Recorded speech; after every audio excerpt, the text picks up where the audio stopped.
Hello दोस्तों, नमस्कार। SM कृषि चैनल में मैं आप सभी लोगों का दिल से बहुत बहुत स्वागत करता हूं। तो चलिए, बहुत सारी चीज़ों को कवर करना है। सबसे पहले तो अगर हम लोग बात करें दोस्तों, तो चलिए खबर यहाँ पे आ चुकी है किससे रिलेटेड। तो आप सभी लोगों को जैसे मैंने बताया था कि फेब मंथ के आसपास आप लोगों को दिल्ली में इलेक्शन देखने को यहाँ पे मिल सकता है करके। तो आज ही के दिन की बात करें तो ऑफिशियल खबर यहाँ पे सामने आ चुकी है।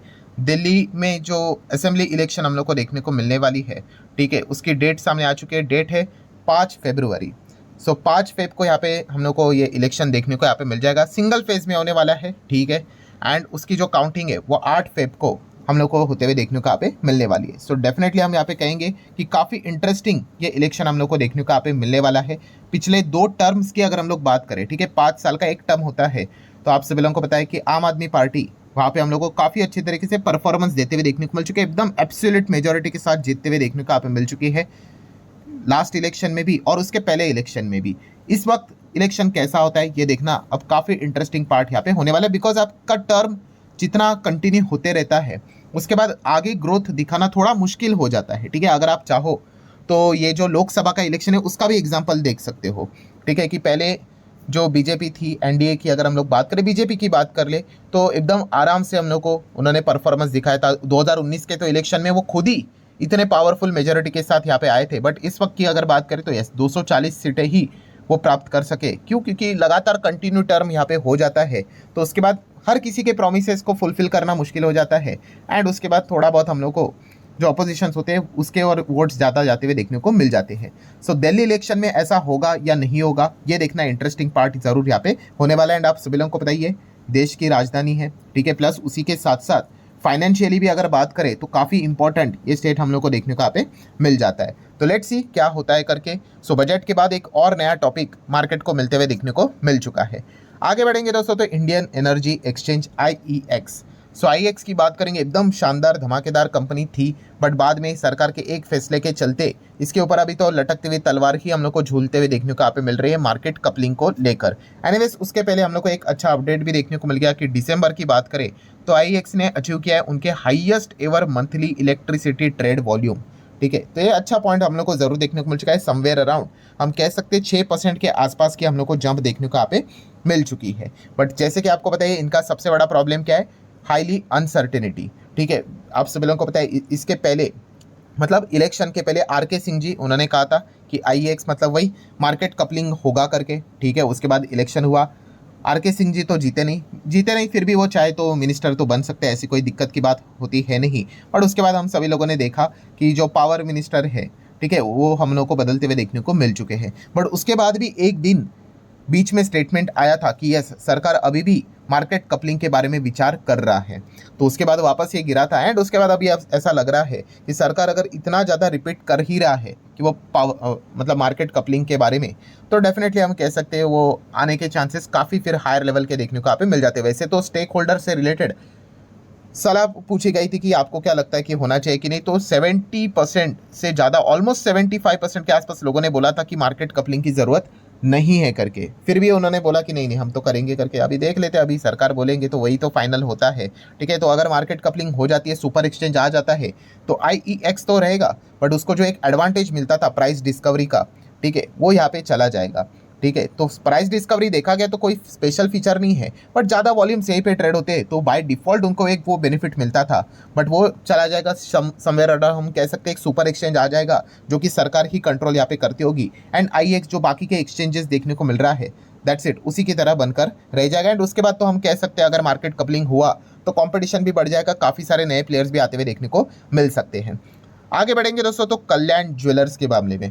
सो कल्याण ज्वेलर्स की बात करें, गोल्ड वाली कंपनी है, आप सभी लोगों को पता है ज्वेलरी वाली कंपनी है। एंड आप यहाँ पे देख सकते हो 39% की ग्रोथ इन्होंने रिपोर्ट यहाँ पे की है कंसोलिडेटेड रेवेन्यू में Q3 के हिसाब से। टॉप लाइन, हाँ, इसी को हम कहते हैं एक्सट्रैक्टेड नंबर, अपडेट्स भी कहते हैं, ठीक है, ट्रेलर भी कहते हैं। तो काफ़ी अच्छा ट्रेलर हम लोग को देखने को यहाँ पे मिल चुका है। उसी के साथ साथ कल्याण ज्वेलर्स की बात करें तो उन्होंने बताया है कि समवेयर अराउंड 24 स्टोर्स भी, शोरूम्स की अगर हम लोग बात करें, ठीक है, रिसेंट क्वार्टर में उन्होंने यहाँ पे ऐड किए हैं। एंड काफ़ी सारे स्टोर्स हम लोग को पाइपलाइन में भी देखने को मिल रहे जो कि आने वाले क्वार्टर में हम लोग को ओपन होते हुए देखने को मिल जाएंगे। कल्याण ज्वेलर्स की बात करें तो आपको बताइए मिडल ईस्ट में भी इनका बिजनेस देखने को यहाँ पे मिल जाता है, ठीक है। सो वहाँ का जो रेवेन्यू ग्रोथ है आप देख सकते हैं 22% तक बढ़ते हुए देखने को मिल चुका है, काफ़ी हेल्दी है। क्योंकि लास्ट टाइम की अगर हम लोग बात करें मिडल ईस्ट में 11% का कंसोलिडेटेड रेवेन्यू ग्रोथ उन्होंने दिखाया था, तो 11 से 11 मतलब डबल ग्रोथ हम लोग को देखने को मिल चुकी है, ठीक है। ये तो हो गया टॉप लाइन। बॉटम लाइन क्या होगा वो तो कंपनी के फुल फ्लेजेड नंबर आएंगे, एक्सपेंसेस कितने करके रखे हुए हैं वो उससे ही पता चल जाएगा, ठीक है। तो ऐसा नहीं होना चाहिए कि 100 रुपये की कमाई की है और 150 का खर्चा कंपनी घाटे में जाती है, ठीक है। तो ये देखने वाला पार्ट जरूर रहेगा। आगे बढ़ेंगे दोस्तों तो एंजल वन से रिलेटेड। एंजल वन आप सभी लोगों को बताइए काफ़ी ज़बरदस्त परफॉर्मेंस देने वाली कंपनी, 52% की ग्रोथ दिसंबर में क्लाइंट बेस में हम लोग को होती हुई देखने को यहाँ पे मिल चुकी है। तो चलिए काफ़ी अच्छा पॉइंट देखने को यहाँ पे मिल रहा है। पहले तो क्लाइंट यहाँ पे आने चाहिए। पहले कितने थे दिसंबर 2023 में 19.45 मिलियन क्लाइंट, जो कि इस वक्त के 2024 के दिसंबर में कितने हो गए आप यहाँ पे देख सकते हैं 29.52। इसी को हम लोग परसेंटेज में कैलकुलेट करें तो लगभग 52% की ग्रोथ देखने को यहाँ पे मिल चुकी है। सो एंजल वन की भी अगर हम लोग बात करेंगे डेफिनेटली हम कह सकते हैं इन कंपनीज के लिए जो एक बहुत अच्छी खासी कमाई देखने को मिल रही थी एफएनओ से रिलेटेड, वो धीमे धीमे करके कम यहाँ पे होते हुए देखने को मिल सकते हैं। बीच में जीरोदा ने भी बताया कि उनका रेवेन्यू के ऊपर कितना ज़बरदस्त इंपैक्ट पड़ा, जो कि सेबी के नए नियमों के हिसाब से, जो कि अभी तक पूरे तरीके से लागू भी नहीं हुए हैं। टोटल 6 नियम थे, उसमें से 3 लागू हो चुके हैं, बाकी के नियम अभी हम लोग को धीमे धीमे करके फेब से लागू होते हुए देखने को मिलेंगे, 1 फेब से, एंड उसके बाद बचा हुआ अप्रैल में लागू होते हुए देखने को मिलेगा। फिर और क्लैरिटी मिलेगी कि एफएनओ के वॉल्यूम्स कितने गिरते हैं करके। इसलिए तो एंजल वन ने हम लोगों को पता ही है कि एक अनाउंसमेंट यहाँ पे किया था कि ये अलग सेगमेंट में भी एंटर, सेगमेंट मतलब उसी बिजनेस में है बट यस वेल्थ के बिजनेस में भी वो एंटर यहाँ पे कर रहे हैं। मैनेजमेंट से रिलेटेड 150 करोड़ का इन्वेस्टमेंट उन्होंने करके रखा हुआ था, क्योंकि उनको पता है कि ये जो बिजनेस है उस प्रकार की ग्रोथ लाना लॉन्ग टर्म में काफ़ी मुश्किल हो सकता है। आगे बढ़ेंगे दोस्तों तो जोमेटो से रिलेटेड आज के दिन जोमेटो का शेयर में बहुत अच्छी गिरावट देखने को मिली। इसके पीछे का रीजन है जेफरीज। ऐसा क्या हो गया तो जेफरीज ने इसको डाउनग्रेड कर दिया और टारगेट प्राइस दे दिया भाई 275 का। मतलब करंट लेवल के हिसाब से अगर हम लोग बात करें तो आप कह सकते हैं मोटा मोटी 18% का कट टारगेट प्राइस में उन्होंने करके रखा हुआ है। और पहले उन्होंने बोला था बाय करो, अभी वो कह रहे होल्ड करो करके। ये किसके बात हो रही है? जेफरीज की हो रही है। अच्छा ठीक है, ये सारी चीज़ें तो बोल दी उन्होंने, बट सबसे इंपॉर्टेंट चीज़ क्यों भाई, उसके पीछे का रीज़न क्या है वो तो इंपॉर्टेंट है। तो उन्होंने रीज़न यहाँ पे बताया है कि कंपटीशन बढ़ रहा है किसमें, क्विक कॉमर्स के बिजनेस में, एंड इस चीज़ के चलते उनका जो प्रॉफिटेबिलिटी है उसके ऊपर हम लोग को इम्पैक्ट पड़ते हुए देखने को यहाँ पे मिल जाएगा। सो डेफिनेटली उन्होंने यहाँ पे बताया है कि ब्लिंकिट अच्छा कर रहा है, नो डाउट, बट अगर हम लोग यहाँ पे देखें इतना हेवी कंपटीशन है कि देखा गया तो इस सेगमेंट में एकदम एक्सपोनेंशियली ग्रो करना खुद से अकेले काफ़ी टफ यहाँ पे हो सकता है, ठीक है, क्योंकि इतने सारे प्लेयर्स हम लोग को देखने को मिल रहे हैं। ये जेफरीज का एक कैलकुलेशन है, उनका मानना है, वो पॉइंट्स उन्होंने सामने रखे हुए हैं, एंड ये बड़े बड़े प्लेयर्स होते हैं आप सभी लोगों को पता है, ठीक है। तो इससे रिलेटेड कोई इन्वेस्टर अगर इनको फॉलो करता होगा तो शायद से उन्होंने इसी चीज़ को लेकर एक्शन भी दिखाया होगा। इसीलिए तो स्टॉक आज के दिन हम कह सकते हैं 5% तक हम लोग को डाउन होते हुए देखने को मिला था। तो ये तो भविष्य ही बताएगा कि आगे एग्जैक्टली होता क्या है करके, प्रेडिक्शन सही जाता है कि गलत जाता है। क्योंकि पहले भी अगर हम लोग बात करें जब ब्लिंकिट खरीदा था किसने, जोमेटो ने, तो काफ़ी ज़्यादा आलोचना हुई थी कि खुद के ऊपर इतना कर्जा, ब्लिंकिट को खरीद रहे, उसका कर्जा आपके ऊपर आ जाएगा, घाटे का सौदा। बट वही ब्लिंकिट उनके लिए सबसे बड़ा वरदान साबित हो गया, एंड उसके बाद स्टॉक का प्राइस डबल डिजिट से कहाँ चला गया हम सभी लोगों को पता ही है। सो लेट्स सी क्या होता है करके, ये तो वक्त ही बताएगा। देन अगर हम लोग बात करेंगे दोस्तों तो पेंट कंपनियां, पेंट कंपनीज में आप सभी लोगों को पता ही है सबसे बड़ा भूचाल किसने लाया, यस बिरला ग्रुप ने। ओपस ब्रांड उन्होंने लॉन्च कर लिया, इसके पहले दुनिया भर के ब्रांड्स ने एंट्री की थी, बट इतना ज़्यादा कोई पैनिक नहीं मचा। तो ओपस ने यहाँ पे हम कह सकते हैं लिटरली हर किसी पेंट कंपनीज की रातों की नींद यहाँ पे छीन ली है। सो अगर हम लोग यहाँ पे बात करें दोस्तों ड्यूलेक्स ब्रांड तो आप सभी लोगों को पता ही होगा, यस एक्जोनोबल इंडिया ये जो कंपनी है उसी का ये ब्रांड हम लोग को देखने को मिल जाता है। आज के दिन आप देख सकते हैं स्टॉक एकदम अचानक से रॉकेट बनते हुए देखने को मिल गया।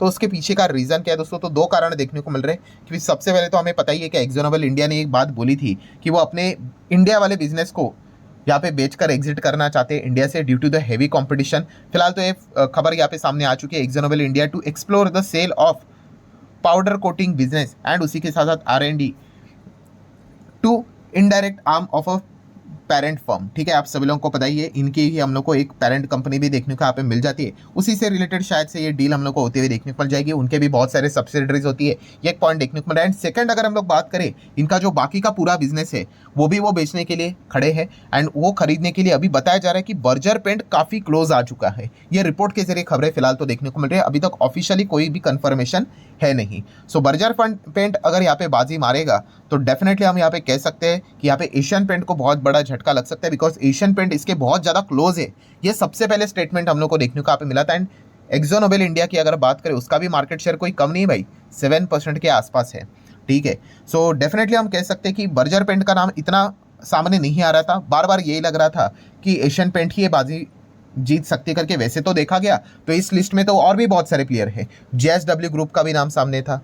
ठीक है, उसी के साथ साथ अगर हम कहें तो अदानी ग्रुप का नाम सामने आया था कि वो भी इंटरेस्ट दिखा रहे करके। देन इंडिगो पेंट का नाम सामने आया था, बट एशियन पेंट काफ़ी आगे था, ऐसी चर्चाएं मार्केट में चल रही थी। बट सडनली अभी एशियन पेंट यहाँ पे पीछे पड़ते हुए देखने को मिल रहा है, बर्जर पेंट काफ़ी क्लोज जाते हुए देखने को मिल रहा है। क्लोज जाना मतलब क्या होता है कि जैसे कि आपको पता है बायर और सेलर ये दोनों क्या डील होना चाहिए। ठीक है, जैसे कि आपको बेसिक रूल पता है, बायर तो चाहेगा कि हमेशा उसको अच्छा दाम मिले, एंड उसी के मतलब उसको लिए अच्छा दाम मतलब क्या कि बायर के लिए सस्ता मिले, और सेलर चाहेगा कि भाई जितना हायर लेवल पे मैं बेचूं उतना अच्छा है। जब ये चीज़ें मिल जाती है तो डील हो जाती है।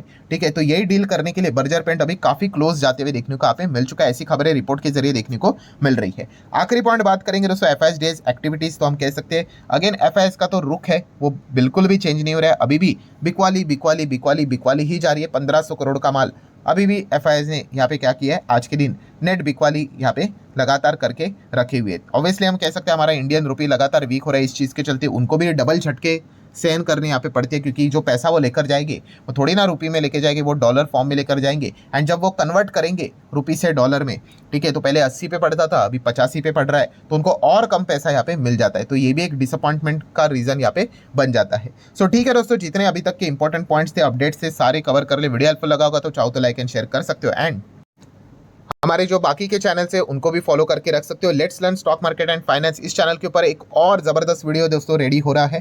ठीक है, तो जरूर इस चैनल को फॉलो करके रख लेना, आपको फाइनेंस से रिलेटेड बहुत कुछ चीजें इस चैनल पे जरूर सीखने को यहाँ पे मिलने वाली है। इनके लिंक्स आपको नीचे डिस्क्रिप्शन में दे दिए हैं। सो चले दोस्तों, मिलते हैं अगले वीडियो में, तब तक के लिए बाय बाय।